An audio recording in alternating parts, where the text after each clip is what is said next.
여러분은 모해화에 대해 얼마나 알고 계신가요? 본래 특징들을 적절하게 섞어서 개성있게 재창조된 모해화는 큰 인기를 끌고 있는 요소 중 하나이기에 많은 애니메이션에서 활용되고 있습니다.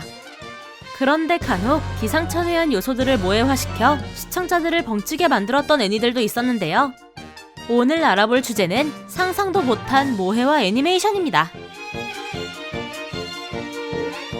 동물을 모해화한 애니메이션은 지금까지 많이 있어 왔습니다.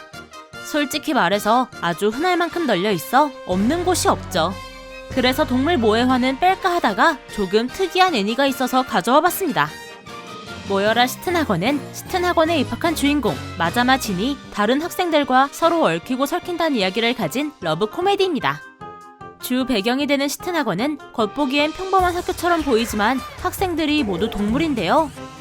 학생뿐만 아니라 교직원들까지도 모두 동물들로 구성되어 있습니다. 이 캐릭터들은 사람과 같은 지능의 이족보행을 구사하며 사람과 같은 행동을 하는데요. 여기서 한 가지 특이한 점은 여학생들은 사람의 모습에 귀와 꼬리 정도만 달려있는 반면 남학생들은 동물 모습 그대로 이족보행만 하고 있다는 것입니다. 이들은 외관과 행동이 사람과 비슷하지만 어디까지나 동물이기 때문에 본능적인 행동이나 특징은 각 동물들과 똑같은데요. 재밌게도 이런 부분은 실제 과학적 근거를 토대로 묘사되어 있습니다. 대표적인 걸 몇 가지 뽑아보자면 나무늘보인 시시오 미유비는 실제 나무늘보처럼 시속 180m로밖에 움직이질 못해 수시로 이승을 탈출하는 모습을 자주 보여주고 코알라인 코모리 유카리는 실제 코알라처럼 어릴 적 어머니의 똥을 먹고 자랐다는 설정이 있습니다. 미유비, 이거? ほらさっさと行くぞ。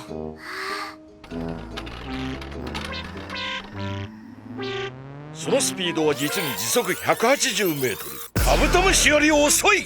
日付変わっちまうよ。そして激しい運動をするとその熱で死ぬ。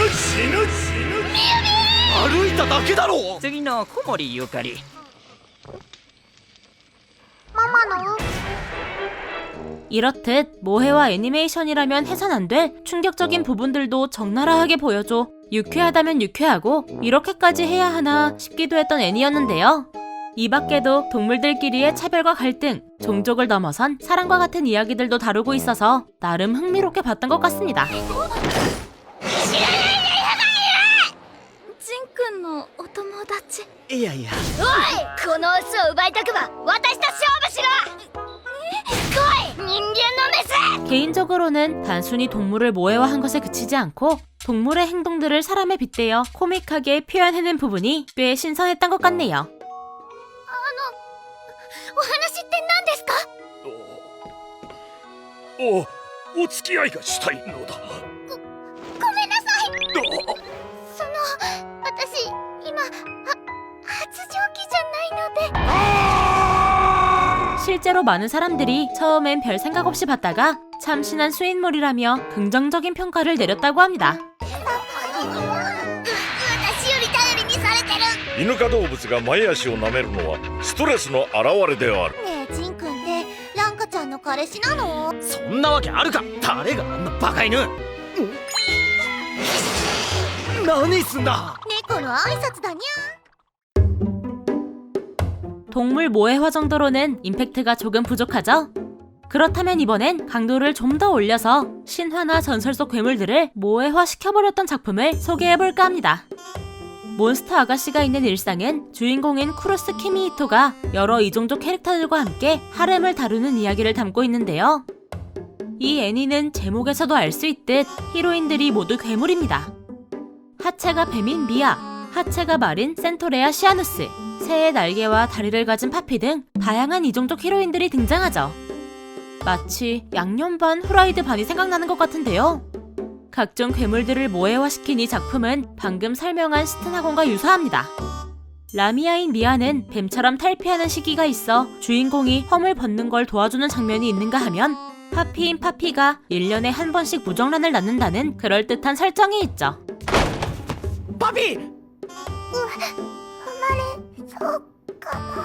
또 인간 사회에 살아가는 괴물들의 비애와 차별 같은 조금 무거운 주제를 다루고 있기도 한데요.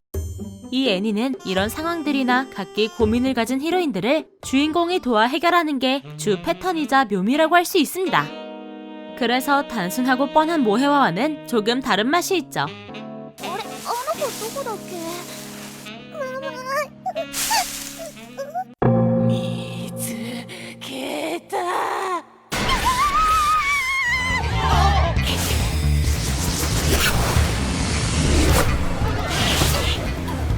味が重い。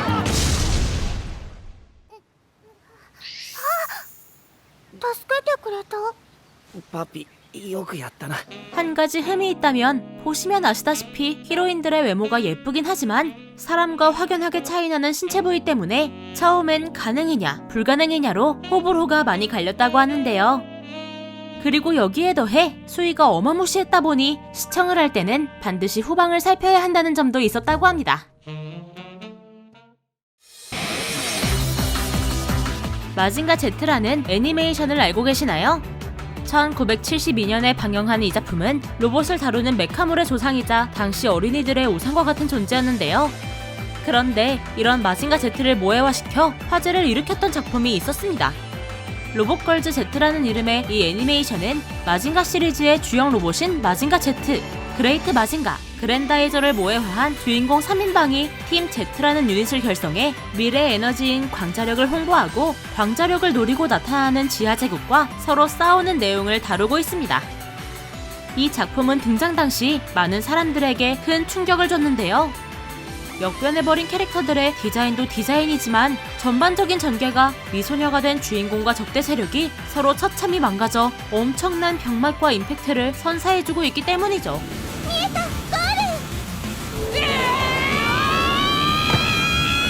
로켓パーン！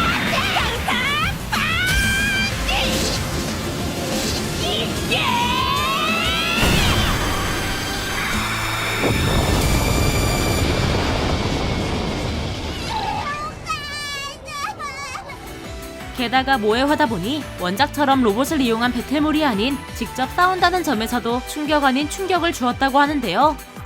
특히 아수라 백작의 경우 원작의 카리스마는 완전히 사라지고 주인공에게 얻어터져 부하들과 지하철로 돌아가는 모습은 안습하다고밖에 말을 못할 지경이었던 것 같습니다.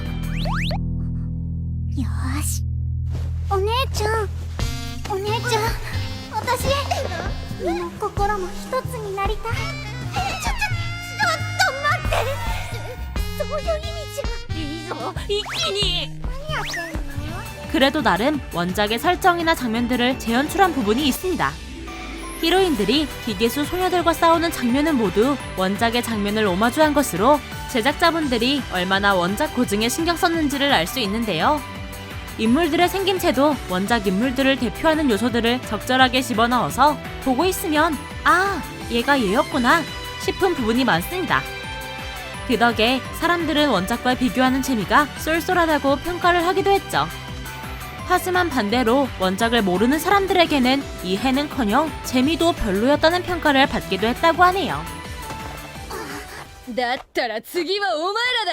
なんの？こっちにはまだ奥の手があるんだ。ライチ、バルちゃん、クレート合体だ。ゴー！カイちゃんだ。クレート。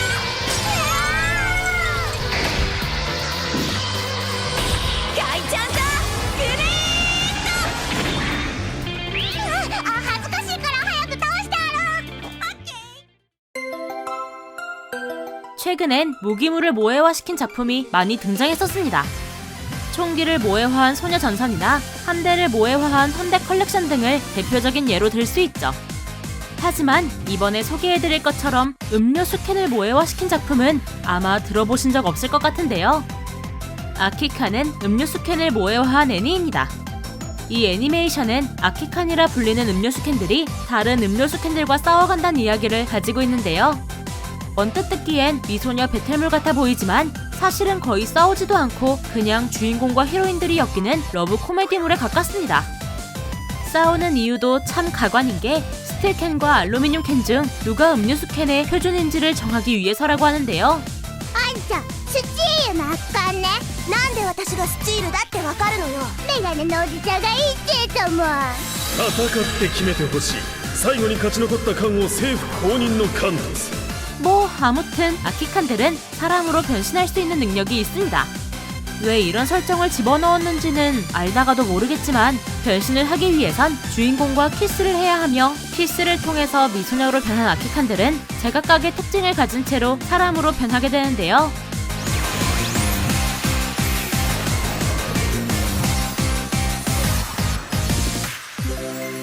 私はメロンソーダの缶なの。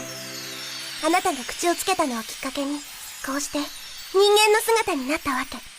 멜론 소다캔이 변신한 멜론이 멜론처럼 생긴 마법을 사용하는 것처럼 말이죠.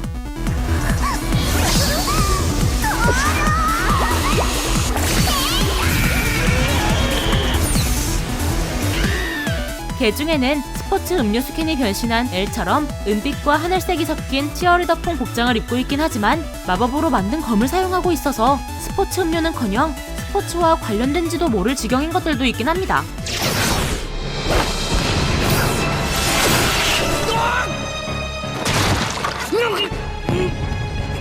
이렇다 보니 작품에 대한 평가도 그리 좋진 못한데요.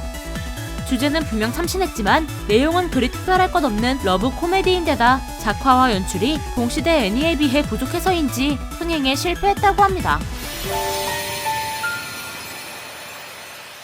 俺のファーストキスはメロンソーダの味だった。 여기 아포칼립스 배경을 가지고 있는 특이한 모해화 애니가 하나 있습니다. 바로 보석의 나라인데요. 보석의 나라는 보석의 몸을 가진 인간형 생물이 자신들을 장식품으로 쓰기 위해 침략하는 월인들과 싸운다는 내용을 가지고 있습니다. 보석을 모해화시킨 이 작품은 각 보석들의 강도와 색채 같은 실제 특징을 캐릭터에게 입혀놓아 하나의 개성으로 만들었는데요. 대표적으로는 주인공인 포스포필라이트는 보석들 중 가장 경도가 낮기 때문에 전투에 참여하지 못한다는 부분이 있습니다.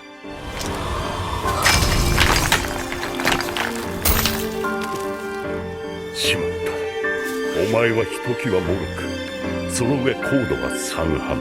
戦いたいならまずその仕事で観察眼を養いなさい。 또한 등장인물들의 신체는 보석으로 구성되어 있기 때문에 몸이 부서지는 모습도 자주 보게 되는데요.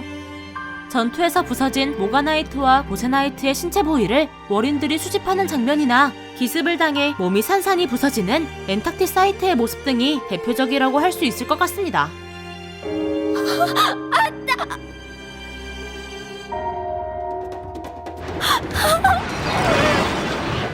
이 애니메이션은 보석을 모해화시킬 생각을 한 원작자도 대단하지만 애니 자체도 상당히 잘 만들어져 있어 본 사람들은 하나같이 극찬을 아끼지 않았는데요.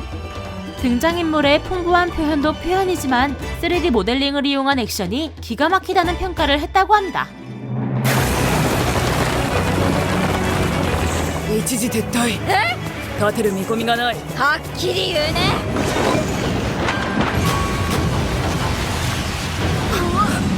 저도 실제로 꽤 감명 깊게 봤던 기억이 있는데요. 특히 원테이크 액션씬이 정말 좋았던 것 같습니다. よしそのまま。 이번 영상에서는 상상도 못한 모해화 애니메이션에 대해 소개해봤는데요. 개인적으로는 흔한 것들도 있긴 했지만 정말 상상도 못했던 것들도 있었던 것 같습니다. 여러분들은 어떤 모해화가 가장 기억에 남으셨나요?